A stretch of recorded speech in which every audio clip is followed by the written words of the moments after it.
Hello and welcome to the Horror of It All movie podcast. I'm Eric. And I'm Adam. Adam's back again! Yay! Yay! As some may know, I did another solo one. It's actually a two-parter. I uploaded one. Whenever you have a chance to listen to it, that'd be cool. I mean, no rush or no whatever, but I think it came out pretty good. So I'm excited. Cool. But yeah, so this is the long-awaited one that we've been talking about for months, and we finally are going to start the George Romero Dead trilogy. Yay! Woo! We've both seen this movie. Well, I can speak for myself. I'm sure you've seen it quite a few times too. It's definitely nice now to be able to see a good version when we see it. Not that the other ones were terrible, but we've seen some bad cuts, I would say. Yeah. If I would guess, like not like the movie's cut or anything, just the quality and everything. And it's such an old movie that sometimes that's what you get, and it's public domain, so you're gonna get what you get. But we'll get into why it's public domain. We've mentioned it before, but I don't know if you have any specifics that you want to talk about, or I'll just dive into it and you just speak up whenever. Well, it's up to you how you want to do it. No, I just want to dive in. I'm excited for this one. All right, awesome. As I didn't say the title, but everybody probably figured that knows George Romero, the Dead trilogy, meaning his Night of the Living Dead, October 1st, 1968. It was released. We definitely highlights of our life. We were lucky enough to meet him a couple of times. But you met him a couple of times too, right? Or was it just the one time? It was just the ones I missed out on first one. I think I was living somewhere else. That's right. Yep. Yeah, the first time was interesting. It was I brought my youngest brother, who was then the same age as my oldest son now, so it was a while ago. I still have it as an 8x10 in my living room. It's a great memory. However, I've told Adam this story many times, but when we met him, I was super excited, but I did get a little, oh man, I got called out by George Romero, and I completely give it to him, because you know what? I would have said the same thing. He wasn't a dick about it, but I was telling him how big of a fan I was, and George was just so great with his fans. He was definitely one of those that I've never heard a bad story about him. I've heard same. Yeah, he was such a great guy, and it's terrible that he's not here anymore. But anyway, we were talking about Night of the Living Dead, and he happened to look down, and at the time, I didn't have the ridiculous amount of shirts as I have now, so I only had one Night of the Living Dead shirt, and he had to comment on it because he looked at it and he said, "It's in color," and I was like deflated just a little bit, like, oh yeah, I figured he'd notice, this kind of thing. But needless to say, I don't have that shirt anymore. I moved, and my brother Daniel was like, "Hey, I found this shirt. Do you want it?" I'm like, "No, do whatever you want with it. You can keep it." "Oh, really?" "Yeah, I take it," because I have a real one now. But yeah, and then I definitely want to say that another really good memory, because I've met him a few times, was the last time I met him. Didn't end up getting an autograph, but there didn't happen to be a line. And as I mentioned before, my oldest son, he met him when, I don't know how old he was. He was maybe like 8 or 9, maybe 10. And as you know, because you've met Ed, he's not shy. So he walked right up to the table and just started talking to George Romero, and George thought it was so great. And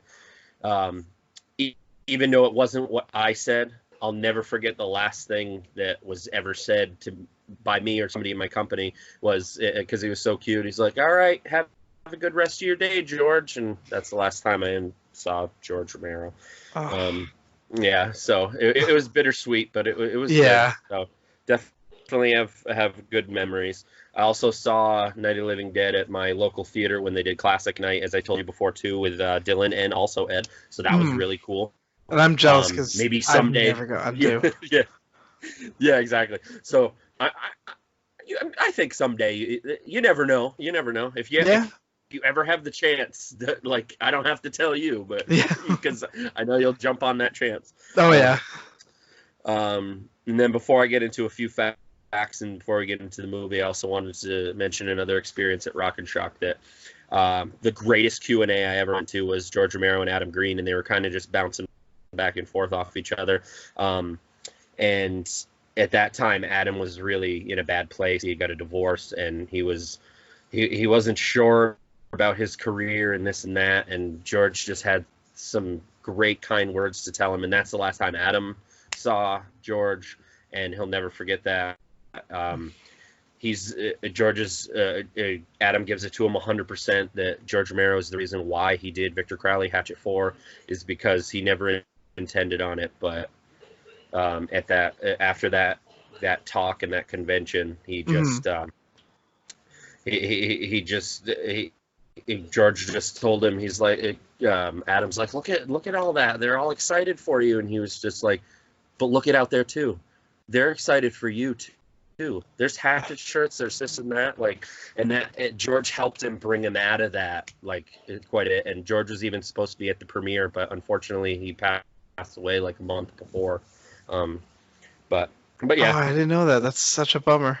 Yeah, but it's definitely a great Q&A. I believe I recorded it. I have it somewhere. But anyway, I also wanted to say at the time of the film's release, any work that did not include a copyright notice was assumed to be public domain. And you get where I'm going with that, because unfortunately the story is it was originally titled something else, and then at the last minute he had to change the title, and he changed it to Night of the Living Dead, but didn't put that stupid fucking C, and then it's history because George never made any money off Night of the Living Dead. So that was such a shame. Yeah, I know, that was all such a crushing thing. That's why you can find it in all these like shitty fucking. I mean, sometimes I find great movies in those like $5 packs, but they don't look great, is what I'm saying. When the writers decided to base the film on zombies, they brainstormed about what would be the most shocking thing for a zombie to do to people, and they decided on cannibalism, which that thought basically just created the future. Like, zombies were not like that before. Zombies it was all voodoo and it was all this and that, but George definitely took that torch and ran with it and made it his own. And any true zombies today are because of George Romero. And I'm not talking about the ones that people think eat brains, because they don't eat brains, but we've said that and I won't get into that. But,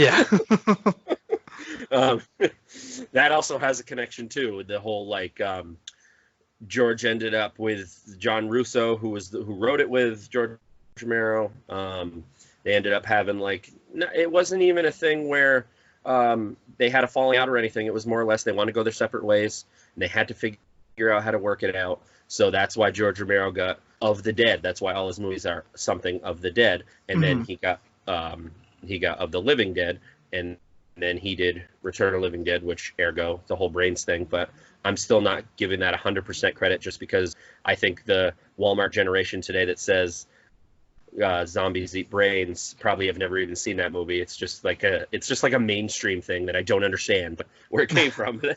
Anyway, when discussing the film for Bravo's 100 Scariest Movie Moments, which that was you were young then. That was you were like just barely a teenager when that came out. I still have it on disc, but 100 Scariest Movie Moments. It was on the Bravo channel. So good. George Romero said that the moment they finished editing the film in Pittsburgh, they put the reels into the cans, threw it into a trunk of a car, and drove straight to New York that night in hopes of having it screened at any willing theater. So it was definitely all talk about independent. Yeah. That's awesome. Like, they just went for it. I give them so much credit. And I feel that if, like, I or we ever got to that point, I think that we would totally have done the same thing. We just have to get past that initial like oomph of, because it took me this long just to do a podcast. So let alone, but once you actually get there, I think we totally would have done the same thing. Like, let's do it. The movie's done. Let's go. Let's go. We'll figure it out when we get there. Even if we failed, we didn't fail because we still made a fucking movie. You know? Yeah. Just a couple more things, because I'll get into the movie, because there's so many things that we could talk about with this. But the house used for this movie was loaned to the filmmakers by the owner, who planned to demolish it anyway. So when the production came across the farmhouse location, Romero jokingly stated, "Well, we can do that for you." The production had to completely clean the farmhouse up to make it appear livable.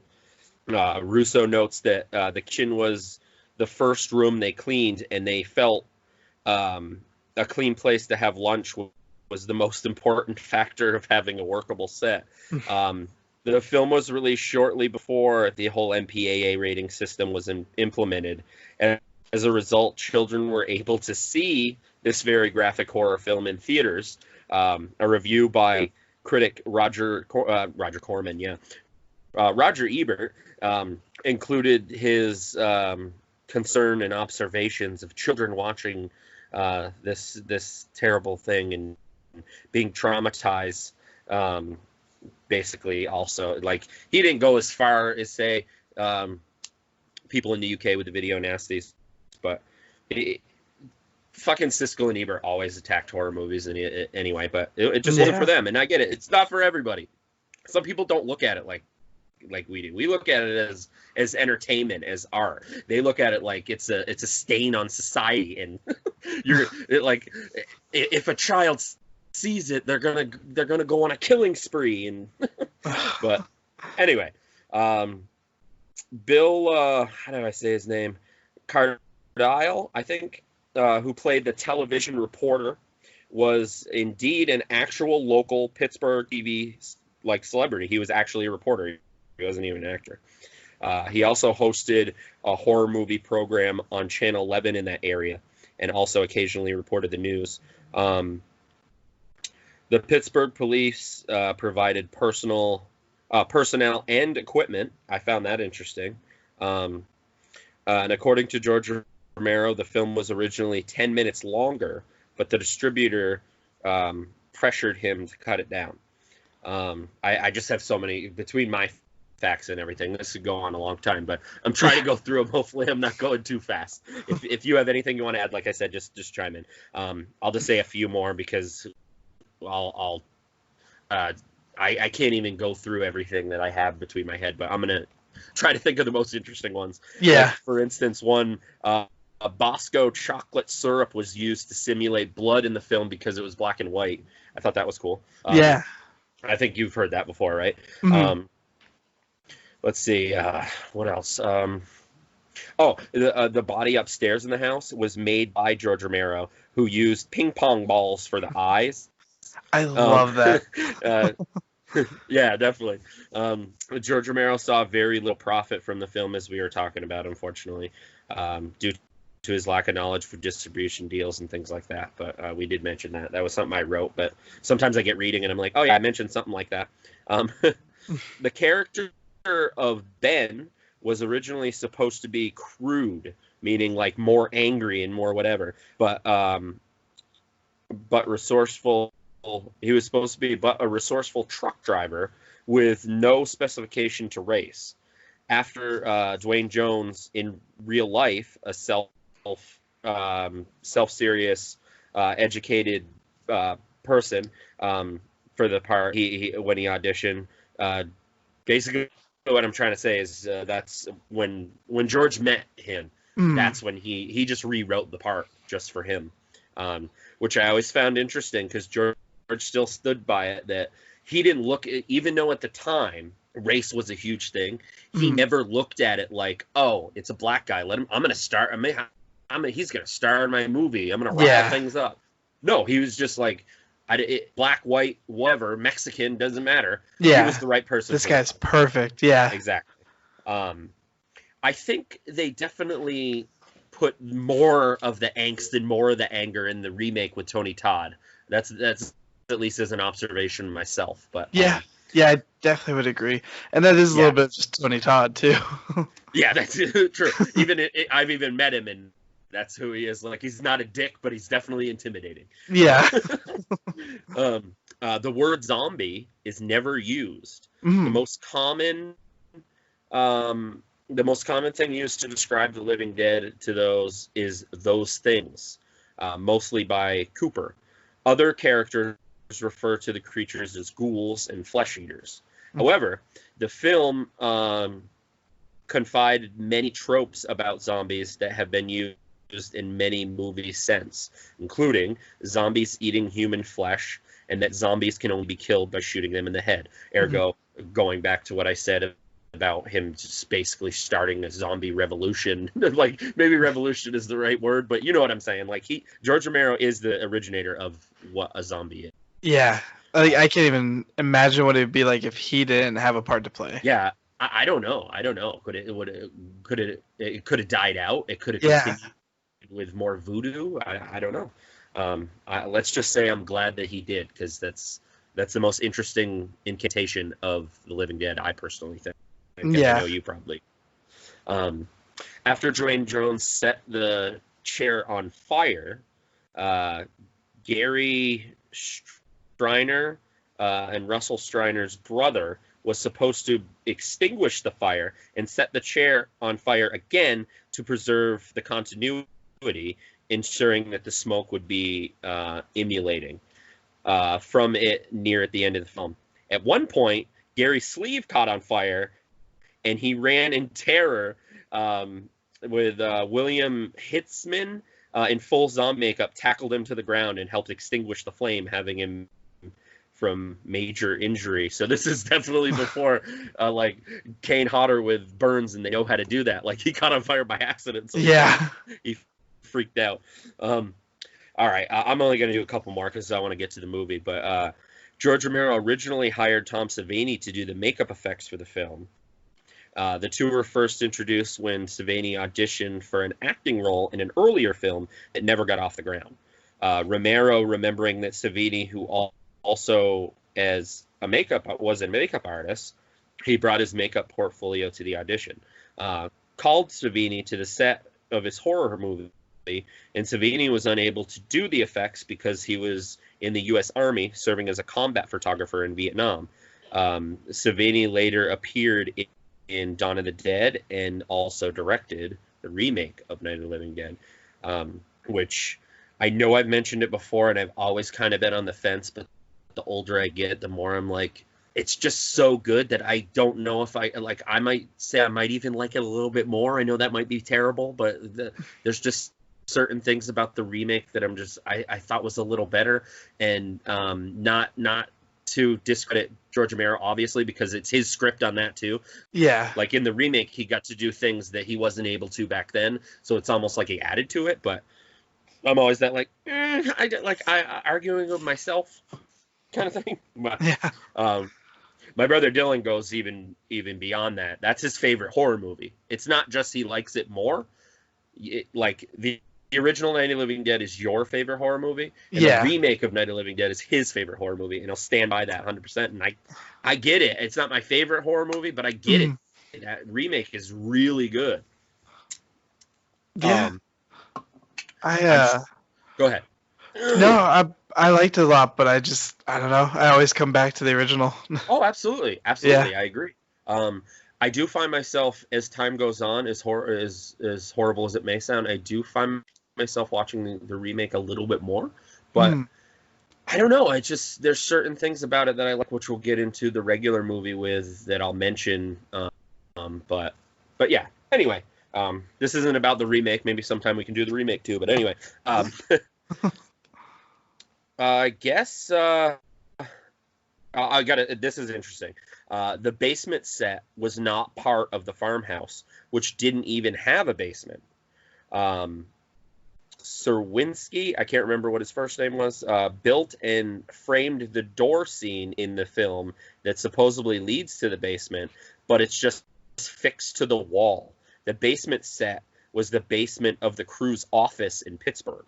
I don't know if you ever knew that, but no, that's pretty cool, and like it's so seamless you would never be able to tell. Yeah, definitely.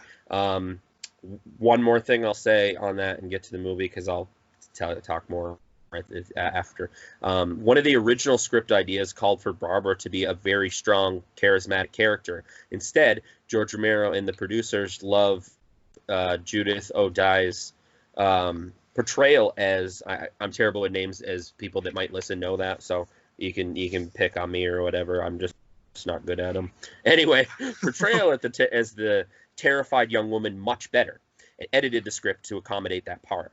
The idea of Barbara being a strong, centered character was revised in Night of the Living Dead, the remake, which I did mention before that they did change a little bit with Tony Todd and things like that. So they kind of did the same thing, like his using some of George's original ideas that he ended up changing, which he was in his infancy of his career, so I get it. He's gonna basically do whatever works, even if it's gonna accommodate the certain actor or whatever, you know. So, so yeah,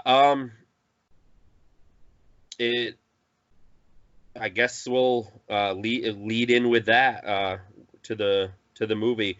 I might skip around a bit because it being in my head, like if I think of something else, but if you had anything you wanted to add, or we can just dive right in. No, the only thing I will say is anybody like that really wants to get into it, just go look up all the facts, because there's so much trivia for this movie. Like we could do a whole episode just reading off trivia. Oh yeah, I could. That's why I was even jumping around between what I had written and what I had in my head, and that didn't even break the seal. So yeah, like there's more than a handful of documentaries and books, and just there's just so much stuff. And what's crazy is there's that many facts, but then at the same time, it really didn't take that long to film. I don't remember the exact time, but I'm sure I have it in my head somewhere. 30 days. Thank you. Yeah. Okay. Yeah. So that's crazy that in 30 days there's still that many things revolving around it in fact. Yeah. But yeah. And for low budget independent film, I mean it's crazy that there's so much information, there's so many details. Usually you just film it and you're done and you're good. Yeah. So, yeah. But yeah, I guess we can dive into the movie now that I've rambled on. Hopefully, I'm sure if some people want to hear certain things, because I was trying to get through so many things, you might have to slow me down or repeat a little bit, but unless you thought it sounded okay, I was trying to blaze through a little bit. No, that's good. Okay. So yeah, I might not go play by play with the movie because I mean the movie is that familiar, but you know me, sometimes when I say that I get talking about the movie and it just happens, but that's not my goal, but that's probably what will happen. And I should have said it at the beginning, but as weird as this might sound, anybody that is a horror fan who hasn't seen this movie, maybe you're 5 years old or something, I don't know, or you just got into horror, or you quote unquote live under a rock, I don't know. Yeah. But if you haven't, definitely watch the movie first. Yeah. We'll always be spoiling the fuck out of the movie, literally talking about the entire movie. Maybe we might leave out a couple of things, and sometimes we even talk about the entire movie and then some. So, yeah. Anyway. Well, just hop on YouTube, Wikipedia, if you look it up, you can watch the movie on there. So, just, you can find it anywhere. So sit down, just watch it, and then come back. Yeah, that just goes back to with the whole rights thing. Because it is public domain. It's everywhere. It's YouTube. It's everything you said. But for a collector, I definitely get the Criterion Blu-ray. That is the greatest way I've ever seen it. The features are amazing, and I told Adam about it, and yeah. And I assume that's probably when you rewatched it. The one you watched. I would assume, but nope. No, you didn't. Okay, did you watch a DVD? Yep. So somehow I lucked out with this. When I bought this DVD, it was the best picture I've seen for this movie on DVD. how whoever got a hold of this cut of it, like it's clear, it looks good. There's no grain really. Yeah. So when I went to watch it, it just out of habit, I threw that one in right away. Oh, okay. But you do, Yeah. yeah. But you did say you did get that Blu-ray, right? Yeah, I did get the Blu-ray, and I definitely will sit down and watch every last minute of it. Oh, absolutely. Yeah. But I get that. I've had things before that I'm just like, it just looks better. I'm going to watch this one. So I Yeah. get it. Or it's just like a go-to, like you said. Like you've done it so many times that you're Yeah. just like, I'm going to watch Night of the Living Dead. So you grab it. Yeah. That's the one. Yep. But okay.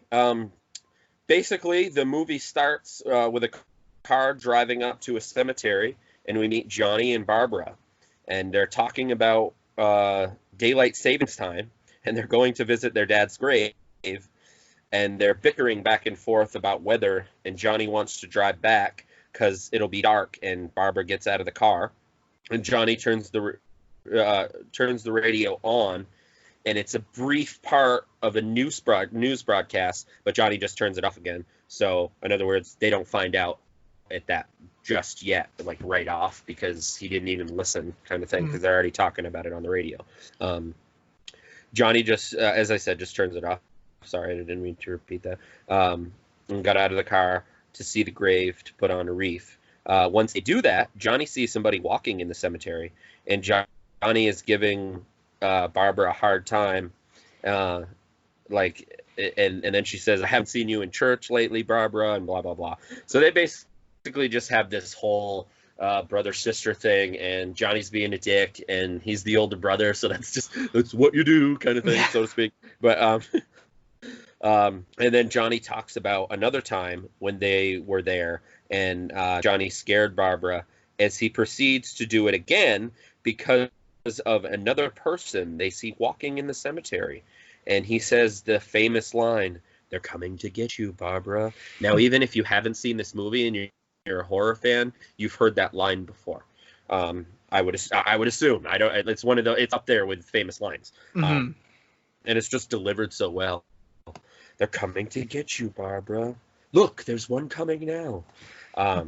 But he keeps like Barbara gets mad at him and calls him ignorant, and Johnny proceeds to go to the car until he sees the person try to attack Barbara. But as this happens, a scuffle unfolds, and Johnny falls and hits his head on a gravestone and kills him.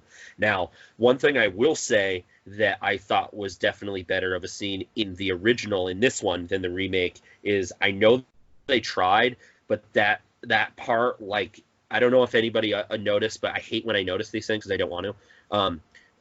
The part of Johnny in the remake is done by Bill Moseley, and when he falls, they linger on the dummy too long to where you can tell. Mm. Now, when he falls, I don't think they had a dummy. I just think he fell. So, in other words, what I'm saying is, in the original, it looked more realistic. As the would-be deranged person starts going after Barbara, and Barbara gets into the car and tries to leave, but Johnny has the keys.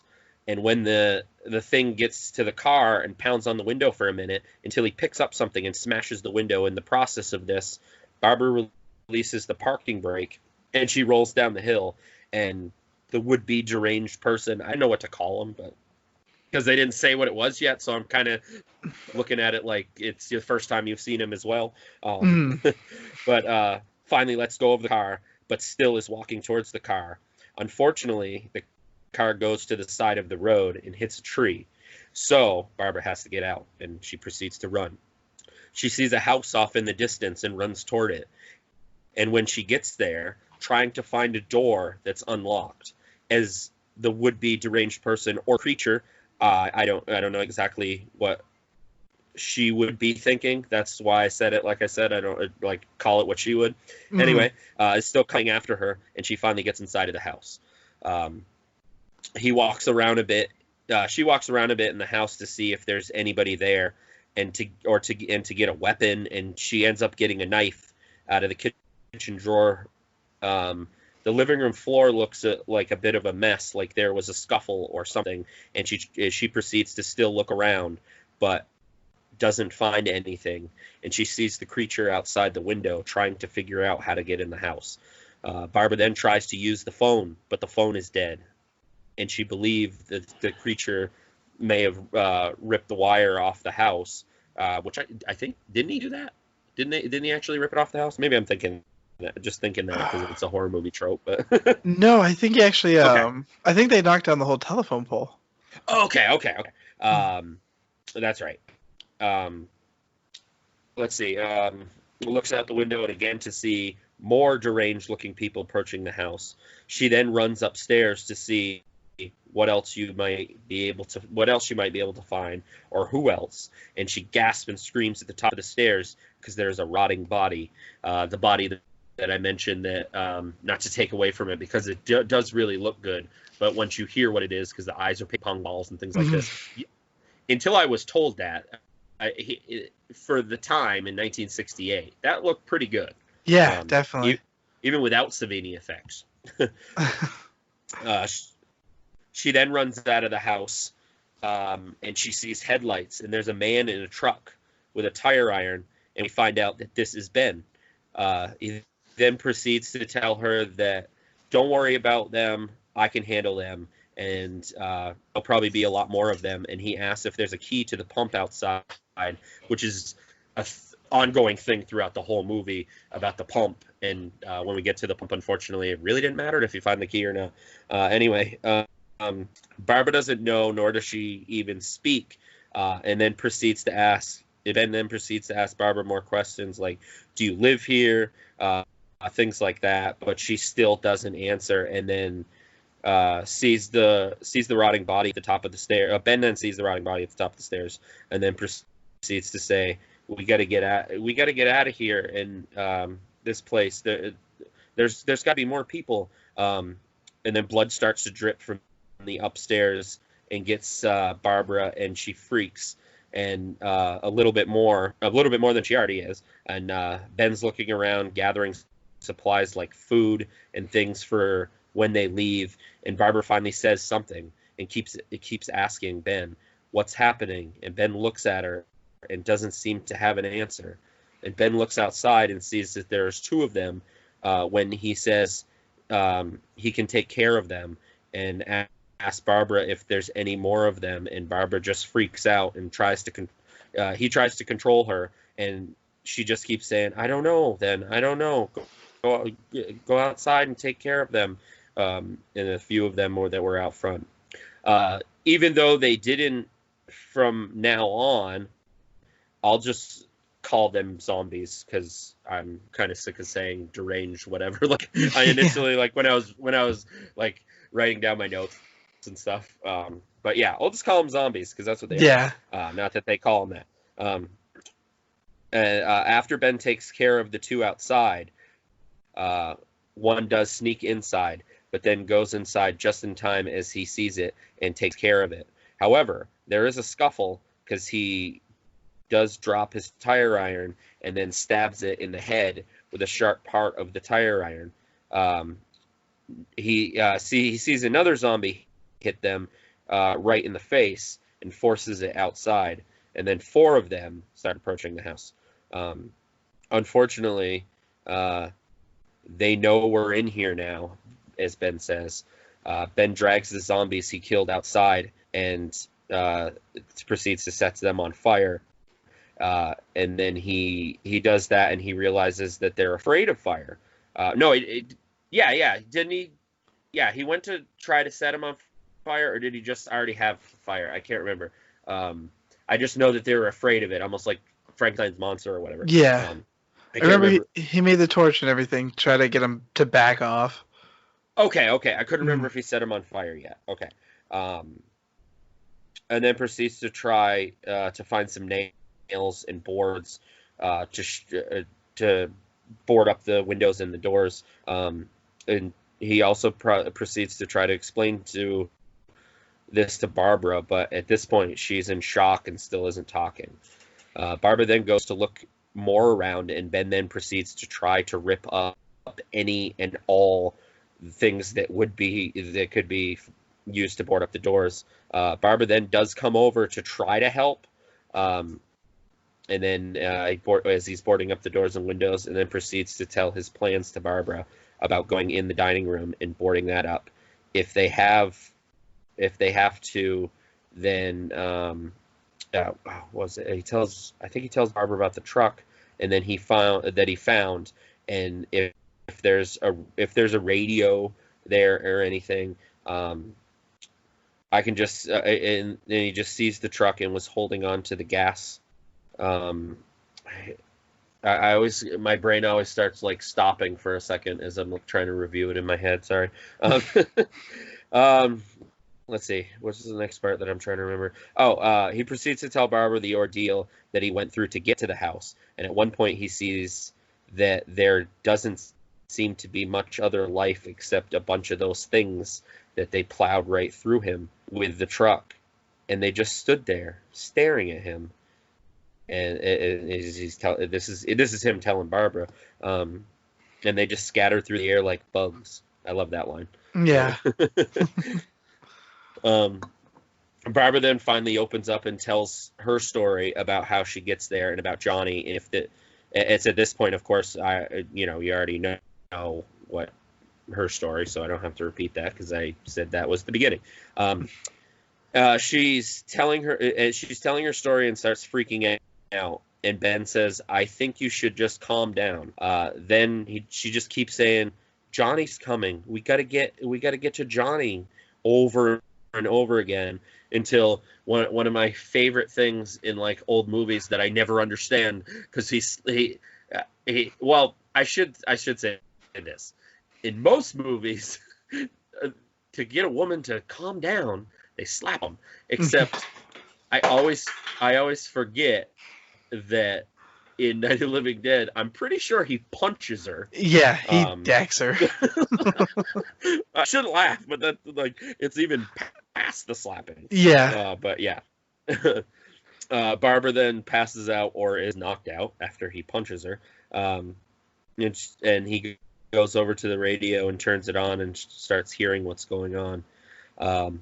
This part of the country, this situation, as well as hundreds of other stations in part of the country, are pulling these resources to an emergency network and hook up to keep you informed to all the developments at this hour. And that's basically what they're just talking about. They're trying to fill everybody in because they don't know, but they're trying to do their part. And there's the unidentified, they call them unidentified assassins. I know that there's that one thing. No apparent pattern or reason for their slayings, blah, blah, blah. Officials say stay at home. Huh, that's reminiscent of something. As Ben is listening to the radio, he proceeds to rip down a curtain curtains, and then he also rips like legs off a table so he can soak the curtains in lighter fluid to get more torches, I guess. And then I gotta pause for a second because my phone's being slow. Bear with me. But yeah, that's basically where we are. As the radio announcer urges you to stay at home, as I said, it also says that... hold on. Anyway, yeah, I don't have to like read it word for word, but anyway, it's basically just telling them they're just trying to... high-ranking scientists and things like that, again, represent like reminiscent of, not that thankfully we're not in as serious situation as zombies, but we have been through that recently. But anyway, after Ben puts out the chair and everything else, he cuts where am I? The man on the radio also proceeds to say this all seemed to start 2 days ago. Ben says he found some bullets and a gun. He tells Barbara that he found the gun and the bullets in the place is boarded up pretty good now, and that they have food and a radio. And of course, she's not talking. Why would she be after she has a giant bruise on her chin because he punched her? But, yeah. Then proceeds to tell her that the place is like repeating, like reassuring her, like the place is boarded up good, and sooner or later someone's bound to come and get us out. He kind of talks back to the radio, but then looking at Barbara because of things they're saying and they should be doing, and then says, "Hey, that's us. We're doing all right. We're doing all right, trying to really calm her down after, like, because obviously I think he feels bad. Mhm. Ben then tells Barbara he's going upstairs now to take a look at some other things, and if they try to break in, he'll hear them from upstairs. Okay, so you'll be okay. Ben leaves, and Barbara's listening to the radio, and this is probably the first time I think they say this, but they start talking about that the murderers seem to be partially devouring their victims. So I think this is the first instance of cannibalism being talked about.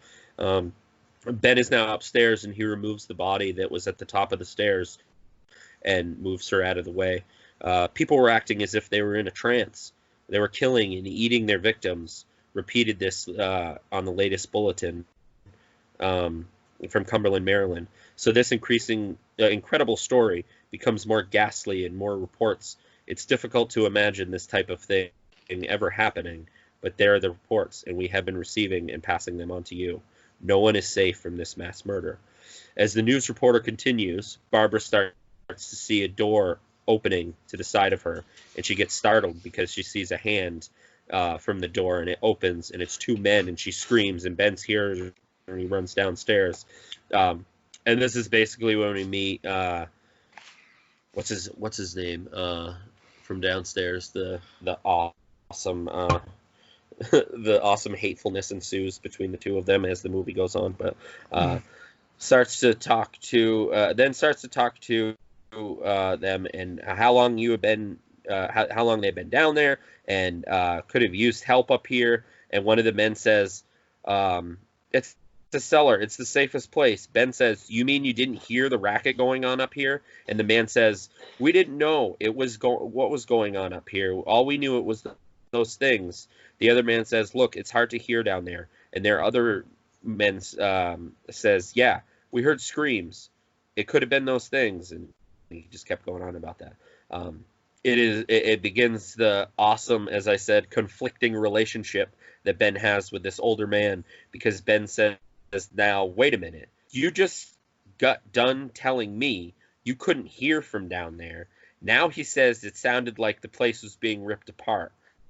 It would be nice if you I love that line. It would be nice if you could get your story straight, man. And then the other man says, hey, look, we got a safe place. You say we're going to be rescued? We should risk our lives to help? Huh? Look, we came up here. We're here. Now I suggest we go downstairs, or any of those things we'll find out we're in here. And he says, they're not getting in here. They can't get in here. We're here to get the whole place boarded up. And then the older man proceeds to argue back and forth, and the man also says it's a cellar. Then it says it's up. I can't remember what he says there, but anyway, that's definitely like, I know I already mentioned it, but it's one of my favorite dynamics in the movie. That disdain, like, it seems like regardless of the situation, they just hated each other. Like, if it was reality, they would have just hated each other automatically, regardless of the situation. But we then find out that his wife and his kid is downstairs, and his kid has been hurt. The younger man proceeds to say that Mr. Cooper, who's the older man that we find out, you have a point, but what do we do when we have to get out of there? There's nowhere to run except to up here, and there's plenty of places to run when we're up here. The cellar is a death trap, Ben says now to Mr. Cooper, saying if they don't come with him now, he's boarding up the door and no one is coming down. The younger man says, we need the cellar if we have to. And of course Mr. Cooper says, oh, so you want the best of both worlds? In the midst of all this, all the arguing, a bunch of them are getting through some of the wood from the kitchen, and then then the younger men are trying to my brain stopped again. What is it? Anyway, I'll try to skip ahead. Henry Ben shoots the zombie again, and still nothing, and then shoots it in the head, and finally goes down. and he realizes you've got to shoot it in the head. As it fades off, then there's a whole bunch of them coming towards him, even one naked one, which at that time was a big deal because that was not just dead people walking around. There's zombies and not zombies, but there's also it was naked and everything. Hmm. We didn't see the zombies eating insects and anything. The zombies start eating insects and whatever they can get their hands on to eat. I'm pretty sure that one zombie that ate the bug off the tree is also the same woman that plays Harry's wife. She had she had a dual part there. I think I found that out in a documentary. Then tells Harry because they're still arguing about the upstairs or downstairs, and Ben claims his territory and says, "I'm staying up here." So he tells Harry to leave the girl alone because he says, we'll take her downstairs, and everything up here I'm fighting for. I'm staying up here, and the radio and the food is part of it." And they just keep fighting and fighting. And Harry tells Ben, "I've got a kid down there." He says, "I couldn't possibly bring her up here. She couldn't handle all the racket and those things smashing through the windows." I also love the line from Ben when he's like, "You're her father. If you're stupid enough to die in that trap, that's your business. However, I'm not stupid enough to follow you. Must be tough for that kid that her old man is so stupid." And then Ben says, you can be the boss down there, and I'm the boss up here." We then meet Judy, who's the young man Tom's girlfriend. Judy and him stay upstairs as Harry locks the door, and Harry then goes downstairs, and you see his wife and his daughter. They're still trying to figure out what's wrong with their daughter, and the mother says that she feels warm. "I don't know what's going on with her, Harry," she tells him. What are they? They have upstairs like the radio, and she gets defensive because he mentions the radio. And we're up there, Helen, and he says, "Take the boards off the door. We're not staying here. Authorities know what's happening with those people for us to do." After all this, his wife says, "We may not enjoy living together, but dying together isn't going to solve anything." I love that line too. There's so much conflict with these characters. I always love that. Yeah. Like not just Ben and Harry, but Harry and his wife. Hey, I think it stems all from Harry. Fuck Harry. I hate that guy. We then turn. Tom calls to downstairs Mr. Cooper, telling him there's a TV set up here, and Helen says she's coming up. If Judy can come downstairs so she can watch the daughter.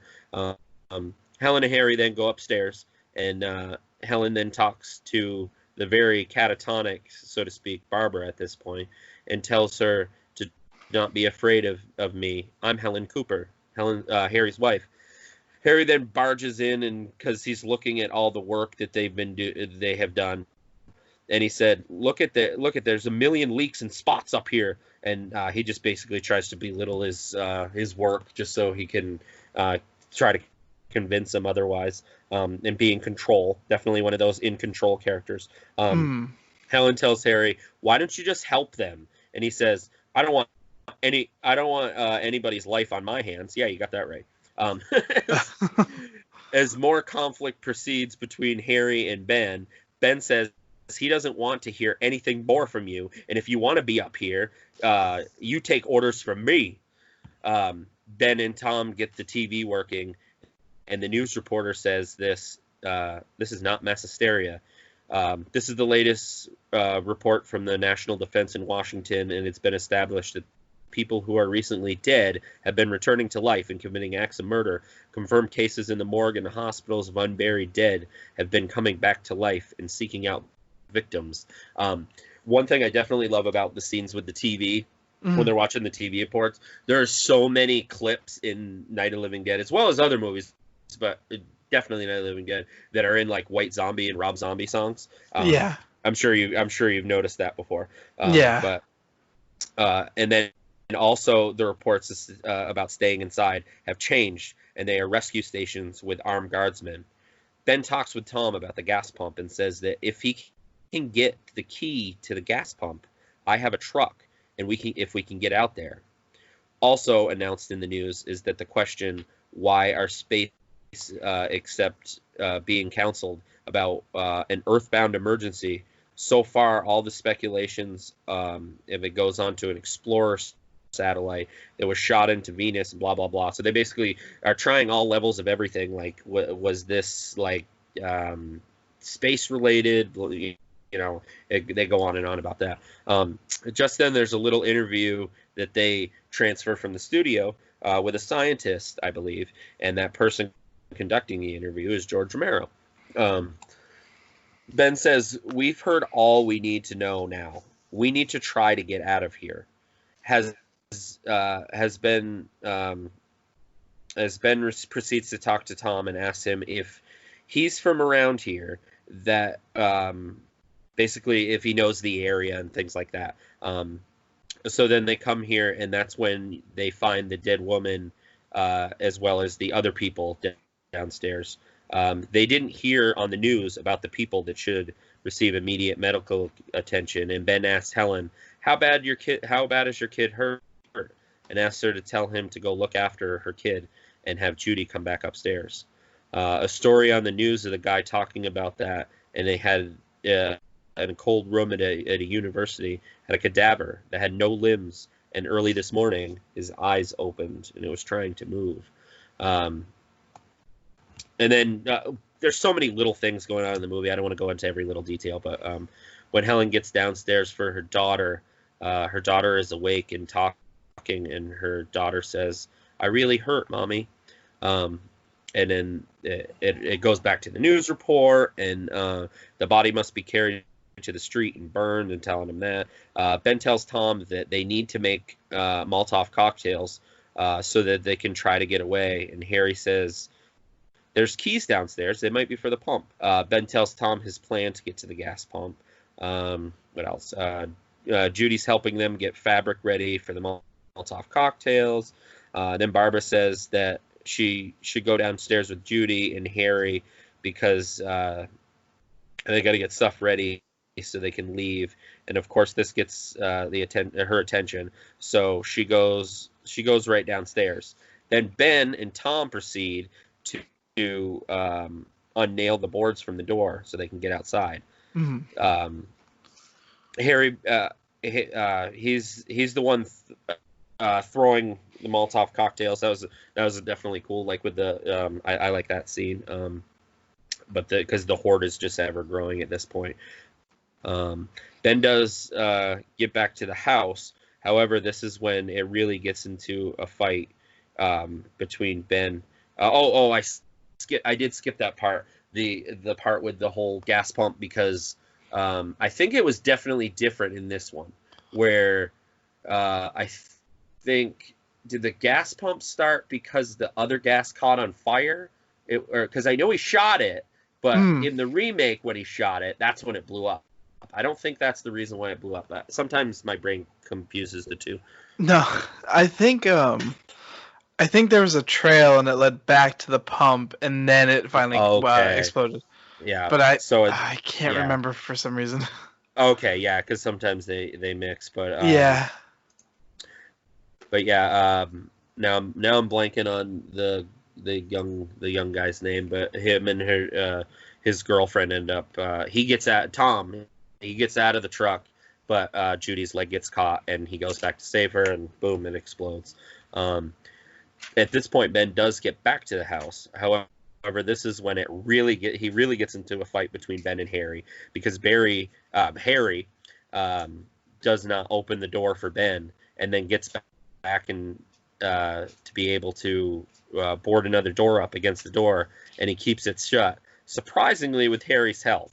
However, as soon as they're done with the door, Ben punches Harry and proceeds to beat the crap out of him, because he's just done with this shit, basically. When Ben is done kicking Harry's ass, I love Ben's line where he says, "I should drag you out there and feed you to those things. That was definitely an intense part. Like, okay, shit's really getting like real now, kind of thing. The zombies outside they proceed to go over to the truck after the truck has exploded, and the fire's getting down, so they're not really afraid of it. So they proceed to eat Tom and Judy. Ben sees that between all the boards in the window, and is horrified and sickened at the same time. Ben was talking to Helen about any information that he can possibly get from her, and if they know the area, because unfortunately Tom and Judy were the ones of the group that did know the area. They say finally what happened to their daughter, that she was attacked and bitten by one of those things, and of course they don't know that what's going to happen to her yet. And then another part that I thought was interesting, because Barbara's just so out of it, and she just keeps repeating that Johnny has the keys. Johnny has the keys. More of them see what's going on outside with them in the eating, and then Ben turns on the TV to see if there's any more information that can be stopped, and they find out that it can be stopped with a shotgun or a blunt object to the head, as we already understood. The news reporter also goes on an interview with a specific guy that I was actually talking about before with the facts, who's an actual reporter. That is also another fact. Is the dad of, I can't remember her name right off the top of my head, but the dad of the main woman in Day of the Dead. That's her dad in real life. Oh, okay. Yep. And they're dead. They're all messed up. That was another line that I like. Harry starts to tell Helen that he needs to get that gun, because he's blaming everything on Ben and why they died and stuff, and the zombies then pick things up and start to beat on the door, and Ben and Helen are trying to stop it. But of course, here's when he's standing there, and all he says is that he's trying to get Helen's attention to go back to the cellar, and he sees that Ben drops the gun, and he picks up the gun and tries to take it, and then scuffles with him and in the fight with him until he shoots Harry on purpose. Of course, he can tell. You can tell on Ben's face, like, there was no emotion there at that point when he shot Harry. He's like, yeah, I'm done with this fucking guy. And which is also completely different in the remake, because in the remake, Harry is one of the ones that is like, he's one of the last survivors. Like, that's definitely different in there. I won't get into that because we're almost done with the movie. Harry then proceeds to go back downstairs where he dies. Helen still is one of them, is with one of them at the doors, and a giant hole comes through it, and zombies are pulling at her, and just then Barbara actually comes up and tries to help Helen. And Helen does get away, and she does go back downstairs, but she sees her daughter, Karen, eating her father because she is turned, and then she goes after Karen.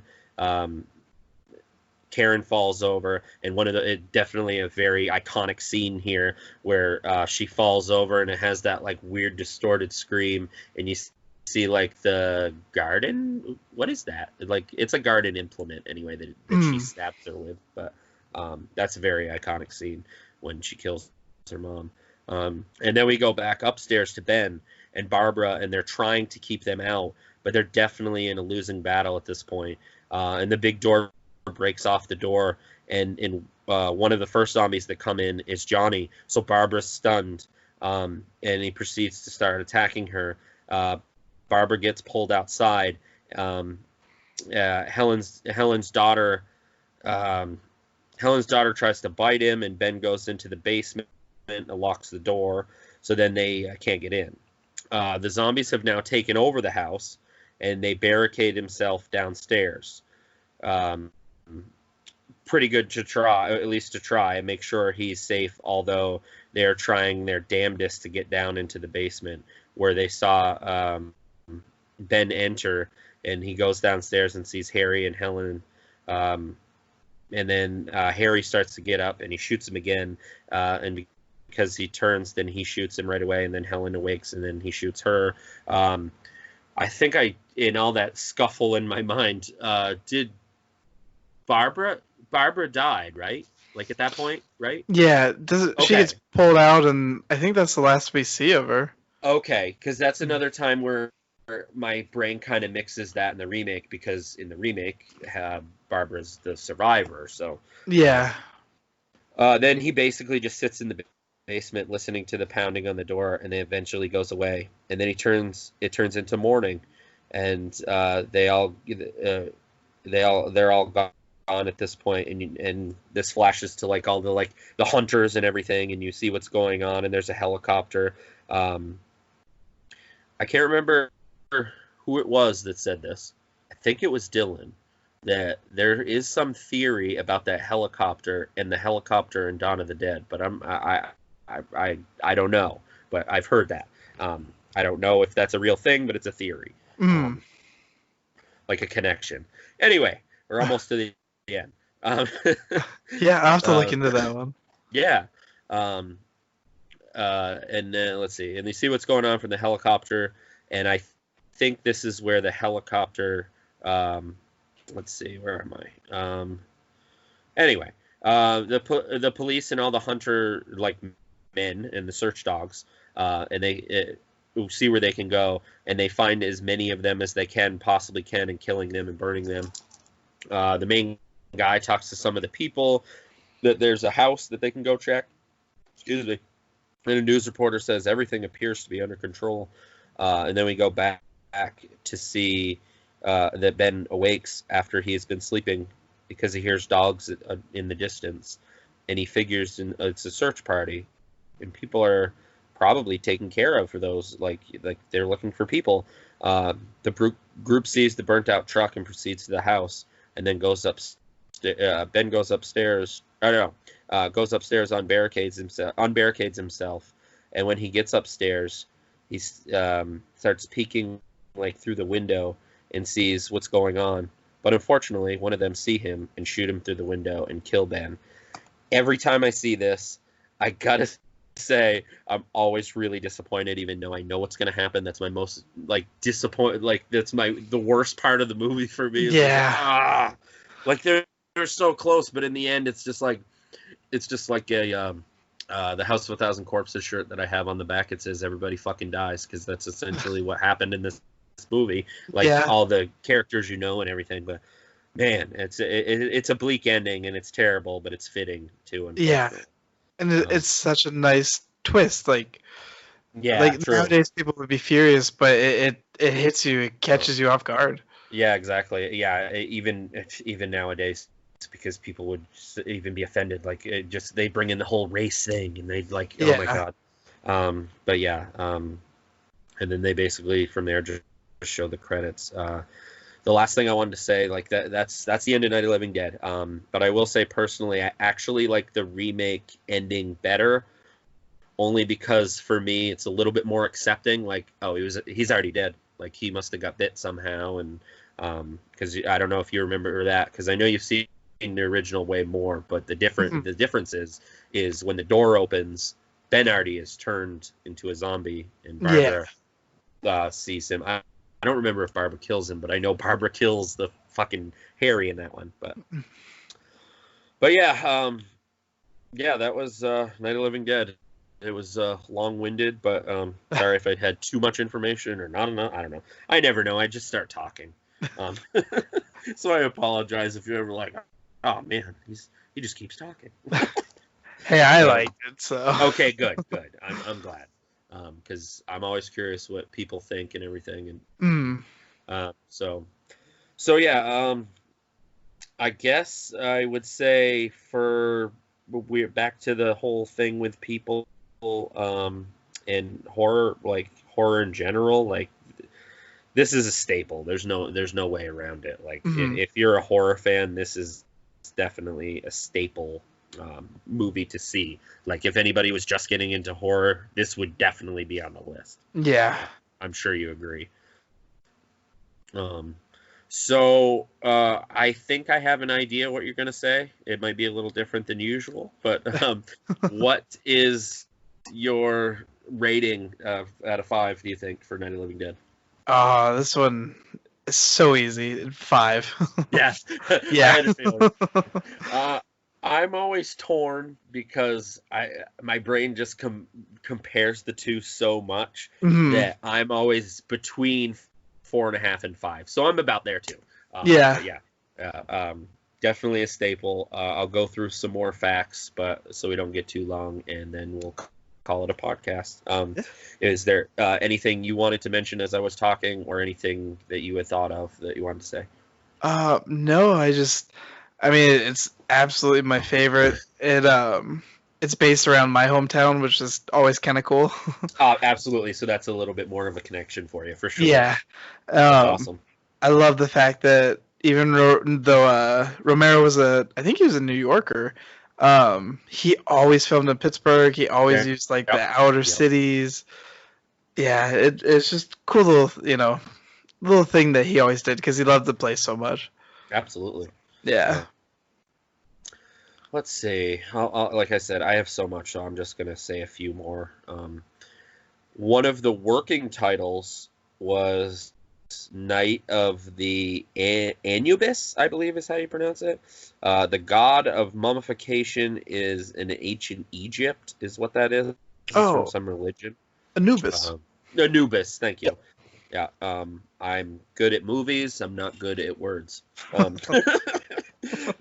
The the title was changed once George Romero learned that very few understood the reference, Mm. and that's also ergo what comes in with him changing it to Night of the Living Dead and the whole credit thing and the not credit, yeah, credit, rights, yeah, Yeah, um, yeah, the whole copyright. yeah. Yeah.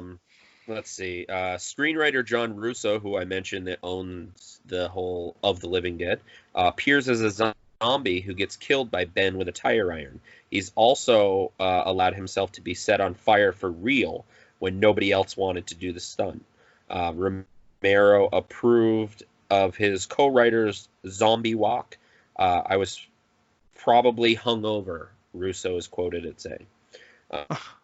So that's kind of where it came in. Just he was just all drained and just walking, and so I guess that's part of where his zombie walk came from. So that's kind of something. Um, let's see. George Romero chose Evans City Cemetery for the first scene due to largely to its isolated location. The crew didn't want to be interrupted by onlookers or police inquiring about their presence, so they used that cemetery at the top of the hill in a heavy wooded area, allowed them privacy. Ironically, it has become a popular tourist attraction and fan destination in decades since the release. One of the first films, so basically it's now the opposite. Like before it was isolated and easy to film there. Yeah, well, I guess it's not now. One of the first films to graphically depict violent murders on screen. It is also one of the first films to have a black person as the main actor. We did know that. Mm. The film's world premiere was at Felton Theater in Pittsburgh on October 1st, 1968, as I said, when it premiered. The film was met with a standing ovation, so that's pretty cool. Yeah. Let's see. I have old stuff. I'm trying to remember things. Entertainment Weekly ranked this as the 13th scariest movie of all time. That's something. This film is also ranked number 9 in Bravo's 100 scariest movie moments, as I mentioned before. Mm. Judith Riley worked as a receptionist for Carl Hardman and Mary Eastman, which led her to getting the part in the movie. I believe Judith was Barbara? I can't remember. I didn't write who it was. Oh. But if anybody knows, they'll know what I'm talking about. Let me see. I try to jump back and forth with my brain in this. George Romero finally titled for the movie Night of the Flesh Eaters, and when the film was delivered to Walter Reed, their people discovered that there was an earlier film titled The Flesh Eaters. Okay, so it wasn't Night of... How do you say it again? Night of the... Anubis. Anubis. That was that title, but that wasn't the last title before Night of the Living Dead. It was actually Night of the Flesh Eaters because there was a movie called The Flesh Eaters, and that's why they ended up changing it. Mm. And it got to the whole copyright thing, which I mentioned a bunch of times, but it's so terrible that Yeah. in movie history. It's so frustrating that little symbol, just ruined his whole I know, movie. and can you imagine like living with that? And like there probably wasn't a day that went by that he wasn't like, oh, like Yeah. I know I would be. I mean, Yeah. granted, Oh, I'd be kicking myself every day for it. yeah, I mean, granted, it probably helped that he learned from his mistake and Mm. he made so many other great, amazing movies. So I'm sure that helped, but I'm sure that Yeah. was always in the back of his mind. Um, let's see. Here, I'll just do a couple more. Romero always got asked if the tombstone Barbara is kneeling in front of was fake or not. And Russo said, "Are you kidding me? We couldn't afford fake tombstones in those days." So the answer is no, they're real. And that's such a random question to be asked. Yeah, I know, right? That was just a random thing that I thought of and remembered that he said that. I did have an interesting thing with John Russo. I met him too once at Rock and Shock, and I kicked myself for not doing it, but I really didn't have the money for it, so it's okay. But he had an original Night of the Living Dead script that he was selling, but I didn't have. I think it was like $150, and I didn't really have that, but that would have been cool. And he was selling he had like tickets Oh, from right, the because you met him original. too, right? Yeah, yeah. Yeah, And he had like checks that had been cashed that were written out from the department. Yeah, like yeah. he had a little bit of everything. It was random. Really cool. I mean, granted, neither one of us had the money for most of those things or all Yeah. those things, but I think the memory is just as cool because we remember that and we saw those things. You could even hold them. So yeah, that was cool. Yeah. I would have loved the script too, though. That would be a man. cool thing to have in my collection. Yeah. Not quite as cool, but it's still kind of cool because it was never a produced script. One time Dylan got, I think it was one time we went too. It might have been the time you met him. Yeah, he asked me to get it for him. Yeah, that's right. Yep. Yeah, that's right. The Resident Evil script because George Romero was one of the people that write the Resident Evil script for the first movie, but it didn't get produced because apparently they don't know what they're doing. Because why would you have George Romero do a zombie movie? Yeah. Let's see. The gas pump, Judith O'Day runs into at the beginning of the film. So yes, that is Barbara. Okay. At the beginning of the film was not bolted to the ground. She hit it with so much force at one point that she almost tipped it over onto the cameraman. So that would have been an interesting story if she did tip it over onto him. It might have a different movie. Let's see. This one's good. The film's first scene, the initial cemetery attack on Barbara and Johnny, was actually the last scene to be filmed in November 1967. The actors had to hold their breath to avoid visible condensation in the frosty autumn air. As Romero explains in the director's, which is a documentary thing, the films of George Romero, the day the final editing and voiceover dubbing was completed in April 4th, 1968, John Russo literally threw the film, which we knew this, into a trunk. We knew that. We talked about that towards the beginning. While writing the strip, George Romero and John Russo were trying to think of a manner in which to destroy the zombies. Marilyn Eastman joked that they could throw pies in their faces. This is obviously an inspiration for the pie fight scene in the film's sequel, Dawn of the Dead. That would have been a weird tone thing in Night of the Living Dead. I don't know if that would have worked, but because even in Dawn of the Dead, I'm like, what the fuck is going on? Why? Like, it's because it's out of the blue, but I guess it's still funny. So yeah, that was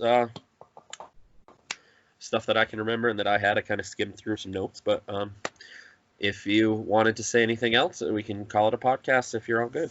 No, I had one that has to do with Dwayne Jones that I thought was really cool. Yeah. At the SUNY Old Westbury, the college, they named the recital hall after him. Okay, I think Mm. I heard that before, but that's awesome. Yeah, so I thought that was a pretty nice tribute. Yep. Um, Yeah. oh, I did think of there was a couple other quick things. Sorry. The music used in the film is public domain, kind of like the movie, ironically, foreshadowing. But it was originally used in a movie called Teenagers from Outer Space and cost the filmmakers $1,500. I wanted to mention that because the next movie we're going to do is Dawn of the Dead, and if you're still cool with it, I wanted to watch the extended version because that's my personal favorite version, Yeah. and the music is slightly different. It still has the music from Goblin, who Dario Argento is the reason why Goblin is in the movie. However, there's way more of their music in the final cut of the movie, but there's a lot of public domain music also in Dawn of the Dead that ended up getting cut out. But I don't know. There's something about it. I just like that cut the best. George Romero didn't even prefer it himself. He liked it, but Mm. I don't know what it is about it. But that's why I said, if you don't mind, I highly recommend that cut because I don't know if you've seen it. Yeah, no, that's the one that I have. Right, right. Oh, you Yeah. have seen the extended cut, or you mean Yeah. you? Oh, okay, okay. Oh, that's cool. Mm. I thought you saw the regular one and then you haven't seen that. But either way, um, let's Oh, now I'm not see. sure anymore. Oh, okay. Well, you'll know It's when late. you'll know when you watch it. Yeah, Yeah. I'll finish up. Yeah.